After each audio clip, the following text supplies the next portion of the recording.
नमस्कार। द देसी अड्डा पर आपका स्वागत है। मैं हूं राकेश तिवारी। पश्चिम बंगाल के हावड़ा के संध्या बाजार में गोपालगंज के जिस कुख्यात और बाहुबली सुरेश यादव की हत्या कर दी गई थी, उसका शव आज गोपालगंज उसके गांव पहुंचा। जब गांव में शव पहुंचा तो नजारा देखने वाला था। लोगों की भीड़ इतनी जुटी कि पांव रखने के लिए जगह नहीं थी। ये इस बात के लिए इशारा करता है कि आखिर सुरेश यादव की जमीनी पकड़ कितनी मजबूत थी। ये भीड़ ने साबित कर दिया। देखिए, सुरेश यादव पहले अपराध, फिर समाज सेवा और फिर राजनीति में अपनी पैठ जमा रहा था। सुरेश यादव इस बार भी चुनाव मैदान में उतरना चाहता था। कई पार्टियों से संपर्क में भी था। वैसे आरजेडी से पुराना नाता रहा है। 2018 में तेजस्वी यादव के साथ एक फोटो भी वायरल हो रहा है। ये सब आप जानते हैं, लेकिन जो दृश्य और जो तस्वीर आज उसके घर की थी, वैसा तस्वीर इससे पहले कभी उसके गांव में नहीं आया था। जिस तरह से भीड़ लोगों की जुटी अंतिम झलक पाने के लिए, अंतिम दर्शन कहिए करने के लिए, जिस तरह से सुरेश यादव के समर्थकों की भीड़ जुटी, वो अपने आप में देखने वाली थी। दूर दूर तक, छतों तक लोग टंग टंग कर देख रहे थे सुरेश यादव को। और ये इस बात के लिए इशारा करता है कि आखिर पहुंच के मामले में, जमीनी पकड़ के मामले में सुरेश यादव कितना मजबूत था। अब देखिए, वर्ष 1995 का विधानसभा चुनाव, और उस चुनाव में कांग्रेस के प्रत्याशी मुन्ना सिंह की हत्या हो जाती है और इसका सीधा सीधा आरोप इसी सुरेश यादव पर लगा था। और तब चुनाव स्थगित हो गया था। 6 माह बाद चुनाव हुआ था, जिसमें जनता दल के रामावतार शाह जीत गए थे। सुरेश यादव के मन में राजनीतिक लालसा थी। वो खुद विधायक बनना चाहता था और इसलिए वो कई पार्टियों के संपर्क में भी था। हालांकि आरजेडी से उसका नाता जुड़ा हुआ था। लालू प्रसाद यादव और तेजस्वी यादव का गृह जिला होने की वजह से और भी उसका प्रभाव था। और एक जमाने में, कहिए कि 90 के दशक से लेकर 2005 तक सुरेश यादव की तूती बोलती थी। गोपालगंज के दियारा इलाके में उसकी चलती थी। गोपालगंज के दियारा इलाके में किसी की हिम्मत नहीं होती थी सुरेश यादव को इग्नोर करना। तो अब देखिए, गोपालगंज में आज हलचल है। गोपालगंज में इस घटना के बाद तरह तरह की चर्चा हो रही है।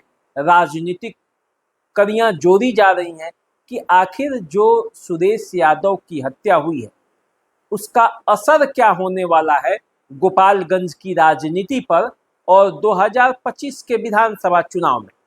अब देखिए, चुनाव का मौसम है और इस चुनावी मौसम में जिस तरह से लगातार हत्याएं हो रही हैं, वो भी अपने आप में एक सवाल खड़ा करता है। कुछ दिन पहले सिवान के चैनपुर का लाली यादव मारा गया था। लाली यादव भी अपराध के रास्ते, समाज सेवा और फिर राजनीति में इंटरेस्ट रखता था। जिला परिषद का चुनाव भी लड़ा था और उसे अपराधियों ने गोली मार दी। जमीनी विवाद माना गया, कई तरह के आरोप लगे, कई बाहुबलियों के नाम भी उसमें आरोप में डाले गए जब प्राथमिकी हुई तो। लेकिन मामला क्या है, अब तक पूरी तरह से वो भी साफ नहीं हुआ है। अब सिवान के चैनपुर में लाली यादव का मारा जाना, फिर गोपालगंज में सुरेश यादव का मारा जाना, अब इस बात की चर्चा हो रही है कि अब किसकी बारी है। क्योंकि जब चुनाव आता है तो कई तरह की बातें होती हैं और राजनीतिक हत्याओं का दौर भी शुरू हो जाता है। 95 में जिस तरह से मुन्ना सिंह की हत्या हुई थी चुनाव में, अब फिर उसी तरह अब देखा जाए, हालांकि नामांकन नहीं हुआ था, किसी का प्रत्याशी नहीं बना था सुरेश यादव, लेकिन ठीक उसी तरह देखा जाए तो चुनाव के पहले सुरेश यादव की हत्या पश्चिम बंगाल में हो जाती है। तो ये एक चर्चा के लिए एक विषय छोड़ देता है कि जैसी करनी वैसी भरनी, इस तरह की भी बातें लोग कर रहे हैं। लेकिन देखिए, सुरेश यादव पिछले कुछ समय से अपने आप को बदल रहा था।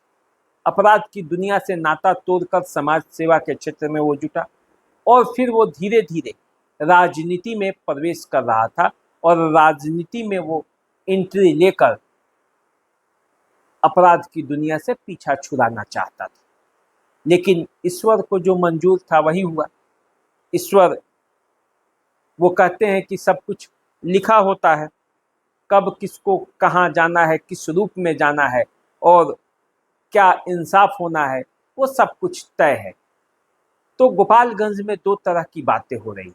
एक तो सुरेश यादव के समर्थकों का कहना है कि सुरेश यादव समाज सेवी थे, बाहुबली थे, उन्होंने गरीबों की आवाज़ उठाई, दबे कुचलों के लिए वो सदा संघर्ष करते थे और इसीलिए उनको लोगों ने नज़रों पर चढ़ा कर रखा था। दूसरी तरफ बातें ये हो रही है कि सुरेश यादव अपराधी थे, उन पर 24 मामले दर्ज हैं गोपालगंज के विभिन्न थानों में और इसी वजह से आपसी गैंगवार में सुरेश यादव की हत्या की गई थी। अब मामला चाहे जो हो, पश्चिम बंगाल में हत्या हुई है। पश्चिम बंगाल की पुलिस और गोपालगंज की पुलिस दोनों एक दूसरे के संपर्क में है। सभी समीकरणों को खंगाला जा रहा है और ये देखा जा रहा है कि सुरेश यादव की हत्या के पीछे वास्तव में किसका हाथ है। लेकिन सवाल तो ये है कि आखिर क्यों चुनाव के पहले इस तरह की घटनाएं हो रही हैं, क्यों सारण सिवान गोपालगंज में अपराध की घटनाएं बढ़ गई हैं। इस पर सवाल तो उठता है और इस सवाल को लेकर जनता अपने नेताओं से भी पूछ रही है। सवाल जब हम लोग कोई वीडियो डालते हैं उस पर भी उठता है, उस पर भी लोग उठाते हैं और सवाल पूछते हैं। लेकिन सबसे अहम सवाल ये है कि दोनों के बीच में सच क्या है और इस सच से नाता जोड़कर जब आप देखेंगे तो आप देखेंगे कि पूर्व का जो कर्म होता है वो किसी भी मामले में किसी को पीछा नहीं छोड़ता। हिसाब किताब सबका होता है। अब सुरेश यादव ने कैसा कर्म किया था ये तो वो जाने, लेकिन फिलहाल उसकी हत्या के बाद तरह तरह की चर्चाएं हो रही हैं। गोपालगंज का राजनीतिक तापमान गर्म है और गोपालगंज में इस बात की चर्चा है कि इस हत्या का असर कहीं चुनाव पर न पड़े, क्योंकि जिस तरह से सुरेश यादव की हत्या की गई है उसके बाद उनके समर्थकों की गोलबंदी राजनीति में क्या गुल खिलाएगी ये आने वाले समय में पता चलेगा। तो चलिए आप हमारे साथ बने रहिए, देखते रहिए द देसी अड्डा। चैनल को सब्सक्राइब कर लीजिए, फेसबुक इंस्टाग्राम पर हमें फॉलो कीजिए। अभी दीजिए इजाज़त, नमस्कार।